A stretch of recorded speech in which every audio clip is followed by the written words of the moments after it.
Hey y'all, it is Giacomo. Good Monday morning, June 1st. How's everybody? Shalom Aleichem. Hey, so I've had an interesting morning already. And if you haven't noticed, the beard came down a little bit.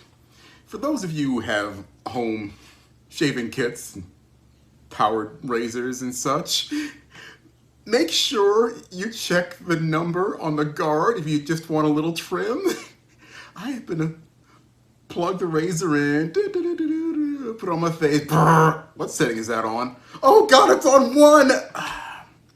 So the beard is down to just about nothing right about now, which is kind of a cool thing. Is that I went to synagogue this weekend, and all the little children in my synagogue were like, "Giacomo, you look like you're 30 again. What happened?" Like, well, young man, when you get a couple of hairs in your face and you want to keep a certain length, just make sure you check your guard and make absolutely sure you cut it to the length you want, not the length you're going to be stuck with for a few days. Anywho, so I went to the gym this morning as my normal custom because I'm going to be 51 in 2 months and I want to keep in shape and lose all the excess body fat that I picked on over the years. Speaking of picked on, I get picked on about this t-shirt sometimes. So if you would like to buy a new t-shirt for Giacomo, it's a double XLT size, please. And I'll put the link in the description. Just make sure you send me one too, not just for yourself, all right? But as I'm getting my little workout on, there's an older woman, I live in South Carolina, and she comes up to me, she's wearing, an N95 mask, which is a little dirty, which probably wouldn't even stop a sneeze, much less the COVID virus, if so. She's got her gloves on as well. And really, I'm more impressed by the fact this woman who appears to be in her middle late 70s, more be closer to 80 in all honesty, is on those resistance machines, cranking it, keeping her muscles going. There's not enough of that in this country, especially not here in South Carolina, where aging seems to be a punishment. And I really don't know why that's a thing, but people keep on doing it. So I get a little message here. Okay, it went away. So this thing right here, it's even worse than the idiot box we used to call the television back in the 70s. Even before that, I forget the gentleman's name, but the quote is, "Television is a vast wasteland." Now, there was a time when you had Walter Cronkite, I forget the other huge names of the televised news back in that era in the early 70s or late 70s and such, where it was just about the news and not about propaganda or fear-mongering or anything else. This poor woman who is obviously concerned about getting the COVID virus because it's floating around like normal. Oh, look, COVID, COVID. She had her mask on and gloves and such. So she stops her workout to come over to me, and the gym was empty at the time. It's herself and myself only. She goes, pulls her mask down. "Young man, I just want to tell you how sorry I was about George Floyd." I'm like, mind you, there were only two people in the gym, and of course I was the only black man. Like, oh, okay, I get it. She was watching the TV, she was heartbroken by it. Then it becomes political. Now, she, and maybe you as well, know the first rule of speaking with a stranger or having a conversation in a room full of strangers: you don't bring up sex, religion, or politics. I have the order wrong. I think it's actually religion, politics, or sex. And she broke rule number 2, politics. Moreover, she decided to blame the culture of police brutality on Trump. And it immediately rolled my eyes. She starts the Trump diatribe and like, ma'am, no ma'am. I've been a Republican since I was 19 years old. And whatever started with police brutality, and of course, if she is about 80 years of age, she was living here in South Carolina when this state was under Jim Crow law. Now, I get it, the guilty white liberal thing. I get a lot of that here.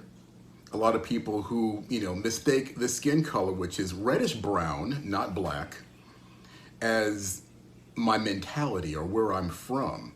Or in one or two cases, I get that side eye like, oh, he must be here to commit trouble. Like, look, you blankety blank, country hunking, whatever. Trust me, I got more in my pocket than you got in your store, and I won't shop here again. I didn't actually say that to anybody, but I can give a side eye right back to anybody as necessary. And so, I had to remind her, like, ma'am, this is a spiritual battle. I think it was the ex-football player who's now a political operative on Fox who talked about that. He said, this is a spiritual battle. These things are happening because people no longer know the Most High God. Or worse off, what the book of Revelation says about people who are lukewarm. I would rather you be hot or cold. If you are lukewarm, I would spit you out of my mouth. That's a metaphor, of course.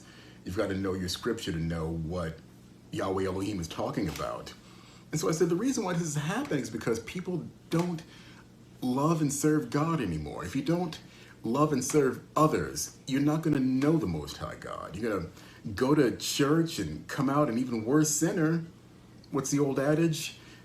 Being in church doesn't make you a Christian, much less being in the garage makes you a car. So it's just people give a lot of lip service to the Most High God.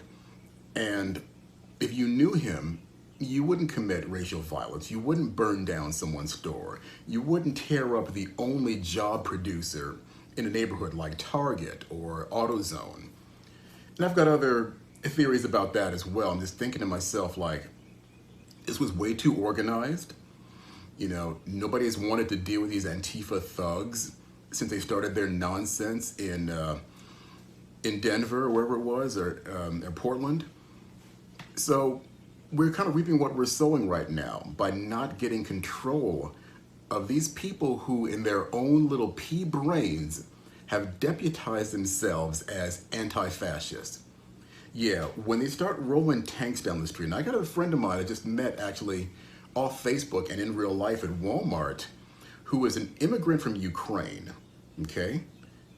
If you're not old enough to remember, the Ukraine was under the Iron Curtain from about after the World War II and after the Bolshevik Revolution. I think it was like the late 1940s, 1950s. She was younger than myself, but she was born and lived during the last gasps, if you will, of communism. If anybody's going to be hypersensitive to fascism and having military tanks in the street, it's going to be her. And she's not impressed. Oh, by the way, she's a Trump voter too. But something else that I saw, I'm going to get off that subject right now, and I'm glad you're still watching because I need you to watch. Oh, by the way, please like, subscribe, and use my links in the bottom if you want to buy Giacomo a new t-shirt. Appreciate it. I'm watching these celebrities getting involved, if you want to call that getting involved. And I kind of admire John Cusack, if nothing else, out on his bicycle, filming a lot of the engagements with the police in Los Angeles. Now, he's no longer an A-lister. It hadn't been for many years, and I don't like his politics, of course, but he's more getting involved. The rest of these people, flinging their money, the money that we gave them,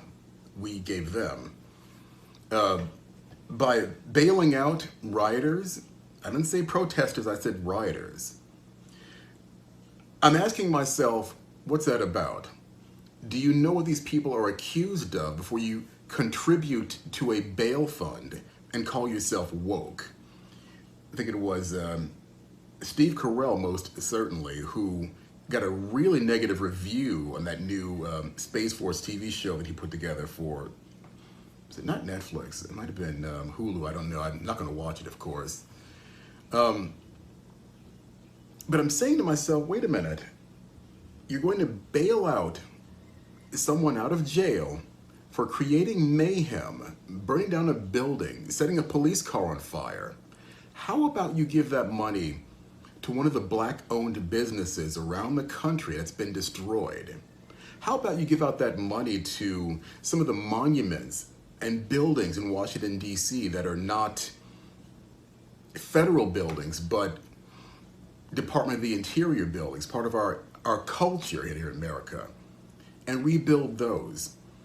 You know, there's a guy that had a sports store, and this poor guy, he got a GoFundMe page, thank God, saved up a ton of money to build a sports bar, and it's burned to the ground. All the TVs are gone. They probably stole his alcohol as well, because that's how we're going to bring back George Floyd. That's sarcasm. Okay, just be ready for that. That's who is going to be the most negatively affected by these riots. Let's call them what they are.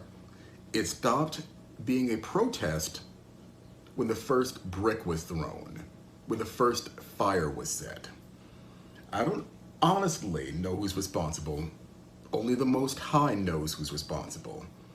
But let's give whatever attention and money we're going to have to give out to the people who honestly are going to be needing it right about now. Then we can start talking about, like my last video I'd said, more community involvement, more jobs in the community to keep these kids out of trouble, especially when it comes to, and I didn't even know about this myself, a lot of ex-cons can't find legitimate work other than, you know, slinging a wrench somewhere or cleaning up someplace.